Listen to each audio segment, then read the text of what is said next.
السلام عليكم اخواتي ومرحبا بكم في قناه رميساء.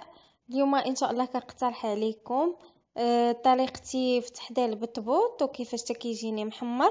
تبعوا معايا الفيديو باش تعرفوا الطريقه، وكنتمنى منكم تدعموني وتشجعوني وديروا لي اللي ما درت لي اشتراك في القناه دير اشتراك صابوني وجيم الفيديو من طبيعه الحال الى عجبكم، وتعليقاتكم كتفرحني بزاف. ما تصوروش شحال كنفرح واخا قليل.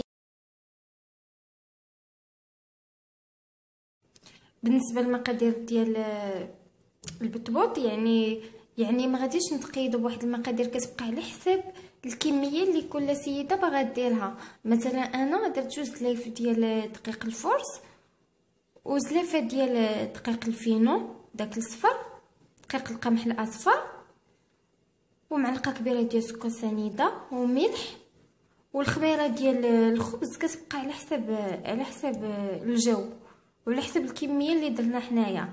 يعني ممكن سيده دير 500 غرام ديال دقيق الفرث و250 غرام ديال الفينو، وندوزو على بركه الله نعجنوه. ومن طبيعه الحال كيحتاجوا ما دافي باش غادي نعجنوا بالطبوط ديالنا، وخاصو يكون مرخوف. انا غنديرو في العجانه ونتلاقاو من بعد ما تعجن لينا العجين ديالنا. ها هو العجين ديالنا من بعد ما عجناه كيخصو يتشدلك مزيان وتكون العجينه مرخوفه. وكناخدو كوكوط اولا شي طنجره كتسد مزيان ونزلو العجين ديالنا في الطنجره ونسدو عليها ونديرو لها الصفاره ونخليوها لمده ساعه. ها هو العجين ديالنا من بعد ما خمر كنزولوه من الطنجره وكنعاودو نديوه ونجيبوه بيدينا، يعني ماشي كندلكوه بزاف، كنديوه ونجيب واحد 2 مرات ونبداو نشكلو في الكريسات ديالنا. كنقرصو الكريسات ديالنا بدقيق ديال الفينو حتى نكملوهم كاملين. كنستفوهم فواحد لاطاي كنقرصوهم ونخليوهم تقريبا شي 10 ديال الدقائق حتى يطلقوا لنا مزيان، باش ملي نجيو نضربوهم بيدينا يجيونا ساهلين في التطراق.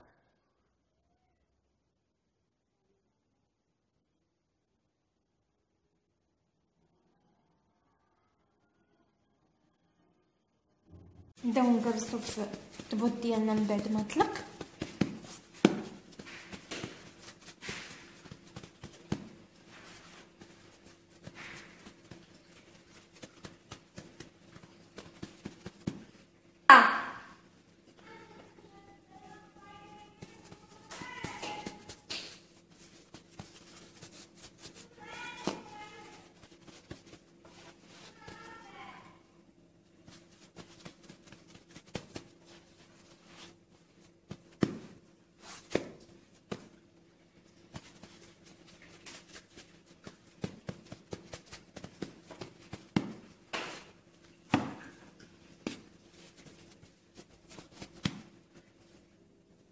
ومن بعد ما قرصتهم كنغطيهم ونخليهم يخمروا شي نص ساعه تقريبا، ونبداو نطيبوا فيهم، ومن تما غادي تعرفوا السر باش كيجيونا محمرين.